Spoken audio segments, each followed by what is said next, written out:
Hi, students. Now let's go to the second segment of our electromagnetism and modern physics question. We are going to start now. The first question is the ratio of electrostatic force Fe to gravitational force Fg between two protons of charge and mass m at a distance d is given as what? What is the formula? Now you are asked to say Fe is equal to 1 over 4 pi epsilon naught r square q1 q2 over q1 q2, then Fg, which is gravitational force, is given as g m1 m2 over what? R square. Then what the ratio?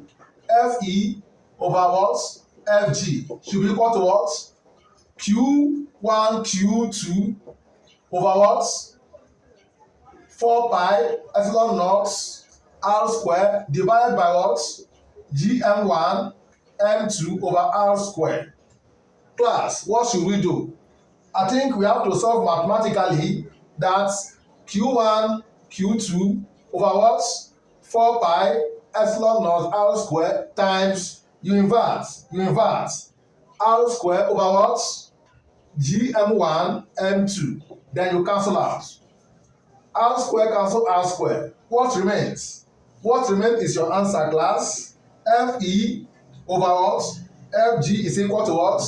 Q square over what? 4 pi epsilon naught Gm1 and what? M2. That is the answer. Then from the option, M1 is equal to M2 and Q1 is equal to what? Q2. So the answer becomes Q square over what? 4 pi epsilon naught Gm square. That is the answer. So the right answer is B. B is the what? Right answer. Option B is what? Correct. Option B is correct. Let's go to question number 2. Our question number 2 says, which of these statements is incorrect? Question option A, the line of force are continuous. You should know the line of force are what? Continuous. The line of force do not intercept onto another. The line of force start from what? Negative. The tangent of line of force give the direction of what? The field. Now students should note that this one is the field, this is positively charged, then this one is another field, this is negatively charged. Now it should be noted that the line of force of a magnetic field start from what? The positive. Start from what? The positive and ends in what? The negative. So the line of force emanates from what? The positive and ends at the what? The negative. Now it goes like this. It goes like this. It goes like this.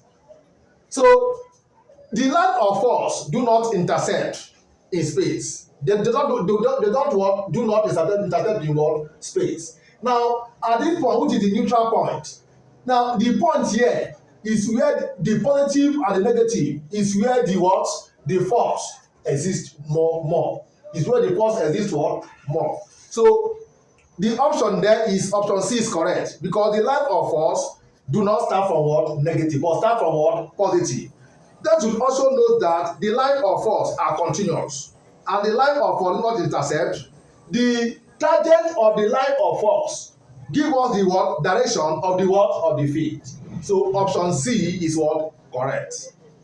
Now our question number 3 reads, let E be the charge on the electron. Let E be the charge on the what? Electron. If the charge on an alpha particle is twice that on the electron, if the charge on an alpha particle is twice that of what? Electron, calculate the electrostatic force between them if they are cut apart. Now alpha particle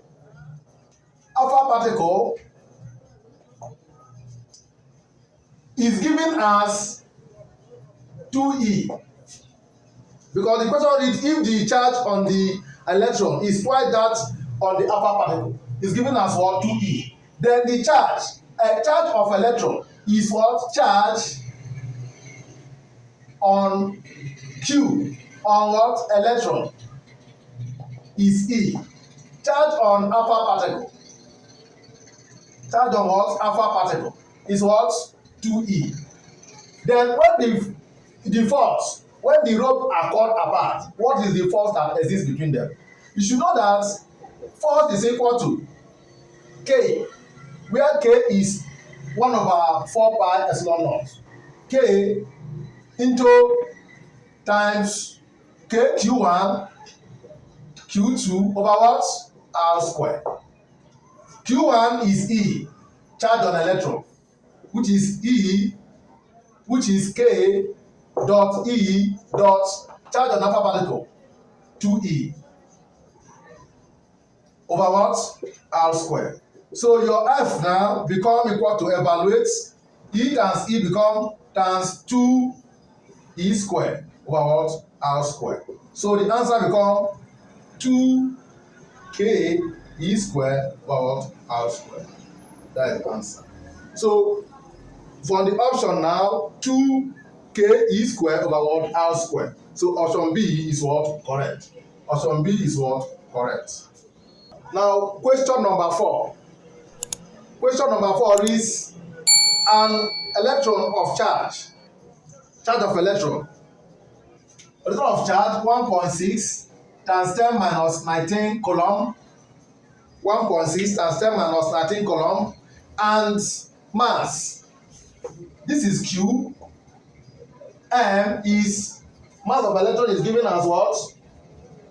And mass 9.011 times 10 minus 31 kilogram. Move in an electric field. E is equal to 10.3 Newton per coulomb. Calculate the acceleration in meter per second. So A, which is acceleration, is given in meter per what? Second. What is A? What is what? A. This is the parameter given. Then choose the appropriate value that can solve A. Students should know that force is equal to what? Mass times what? Acceleration, which is equal to F is equal to what? MA. MA. Then they should also know that force is equal to what? E times Q. E means electric field strength or intensity, and Q means what? Your charge. This implies that your MA is equal to what? Your EQ. You are asked to find the acceleration, which is A. A is equal to what? EQ over M. Substitute the value. This formula should be noted. This formula should be what? Noted.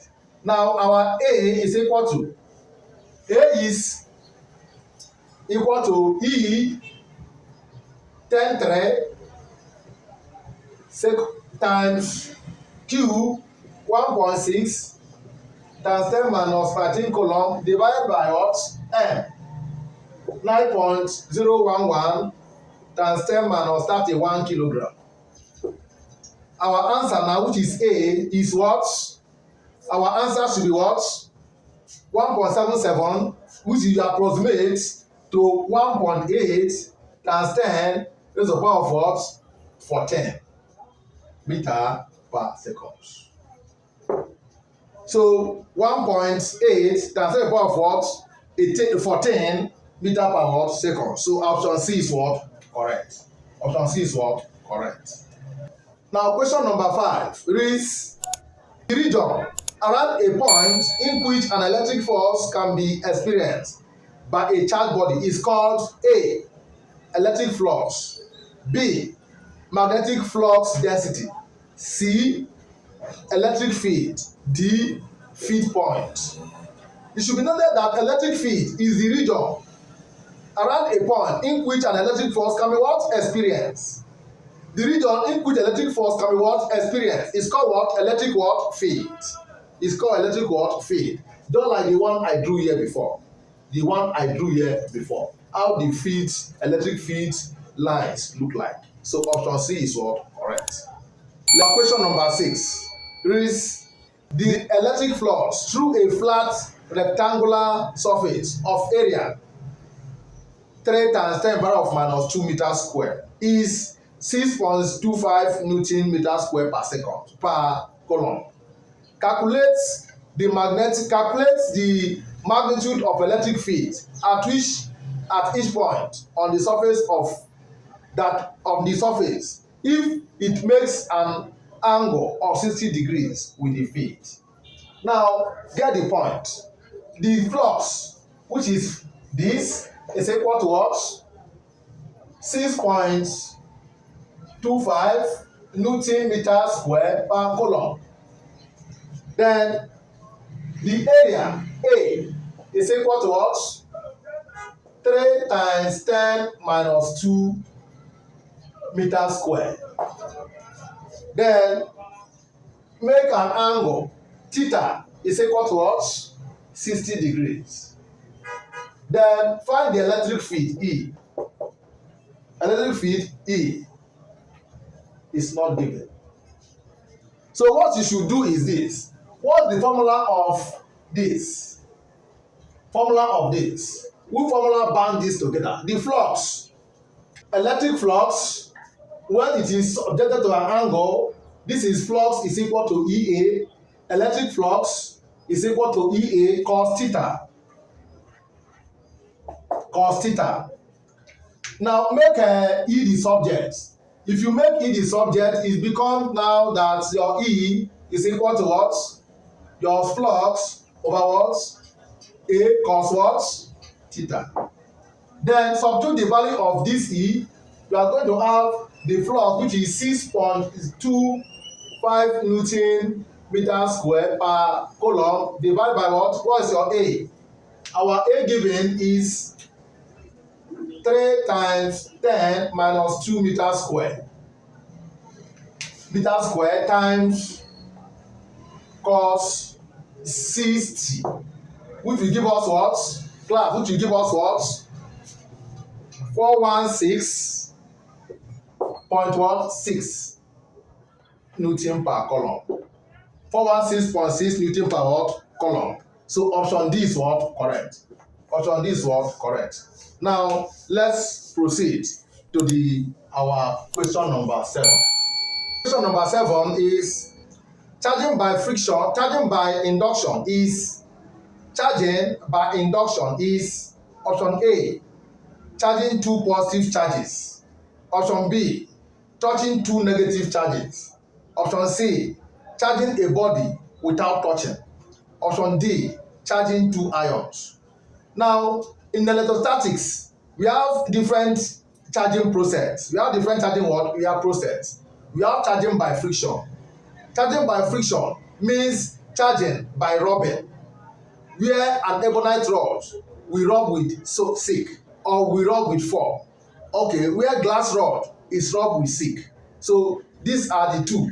There's a charge distribution during what? Charging.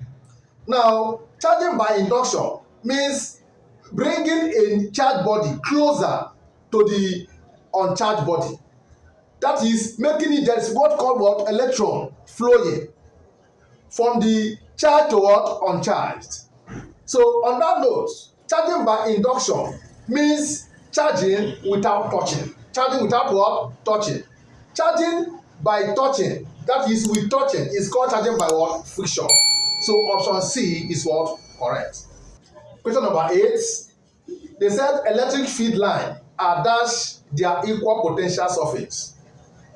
Okay, in our next class we discuss equal potential surface, but you should know that electric field lines are perpendicular to their what? Equal potential what? Surface. They are what? Perpendicular. Please, they are not tangential, because the tangent of electric field give us the direction of what? Electric what? Field.